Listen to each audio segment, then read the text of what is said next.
Supreme court के फैसले आने के बाद बीपीएससी बहाली प्रक्रिया 2023 में लगभग एक सप्ताह बचे हुए हैं, लेकिन लगातार जो शिक्षक अभ्यर्थी थे परेशान और हताश थे कि बीएड के जो कैंडिडेट थे 1 to 5 के लिए उन्हें परीक्षा में बैठना है या नहीं। तो ऐसी स्थिति में आज बीपीएससी के चेयरमैन ने प्रेस कॉन्फ्रेंस कर जारी कर दिया कि बीपीएससी के कैंडिडेट इस एग्जाम में बैठ सकते हैं, लेकिन परिणाम आएंगे या नहीं उस पर संशय है। वो एनसीटीई पर निर्भर करता है कि उनके फैसले आएंगे या नहीं। इन सारे मसले पर हम बात किए जो स्टूडेंट्स के मुद्दे पर हमेशा बढ़ चढ़ कर सामने आते हैं आईएएस डॉक्टर रंजीत कुमार सिंह से। उन्होंने क्या कुछ कहा है, चूँकि इन अभ्यर्थियों के लिए कितना समस्या हो सकता है, क्या कुछ कहा डॉक्टर आईएएस रंजीत कुमार सिंह, सुनिए। हाँ, हेलो। हेलो।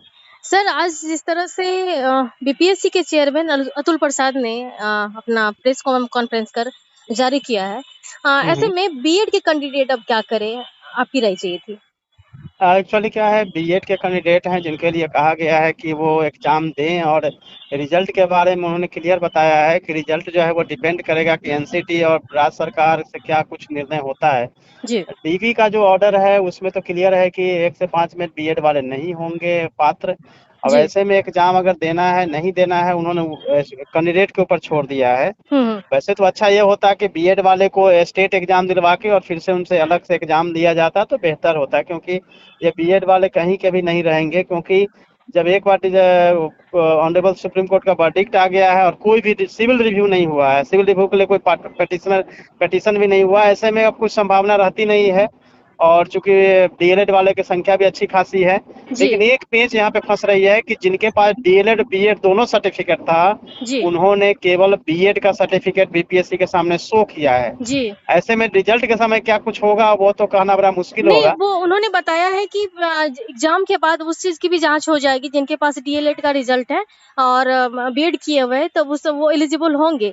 लेकिन जिस तरह से पेज फंसता हुआ दिख रहा है कि बीपीएससी के एग्जामिनेशन में जो शिक्षक बहाली की होने वाली है उसमें बीएड के कैंडिडेट भी बैठेंगे, लेकिन परीक्षा पर संशय बताया जा रहा है। तो इस स्थिति में अभ्यर्थी क्या करे, फॉर्म देखिए, परीक्षा में।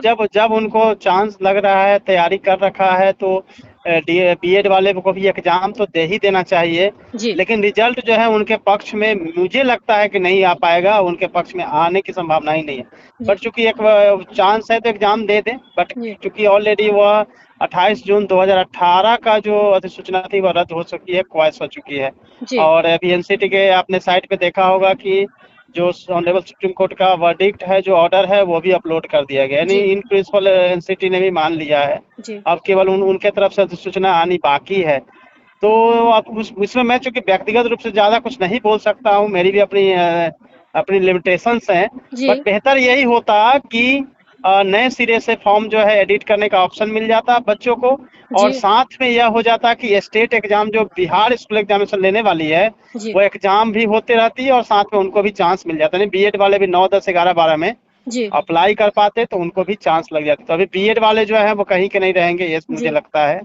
क्योंकि जिस तरह से साफ तौर पर उनका कहना हुआ कि परिणाम जो आएंगे वो उस पे एनसीटी का जो है वो फैसला निर्भर करता है। एनसीटी का जो फैसला है उसमें ये बात आ जाएगी ना कि जब एनसीटी का फैसला तभी आएगी जब ऑनरेबल सुप्रीम कोर्ट से कुछ रिलीफ मिलेगी। ऑनरेबल सुप्रीम कोर्ट से रिलीफ के लिए भी कोई पहल हुई ही नहीं है, तो रिलीफ की बात आती ही नहीं है।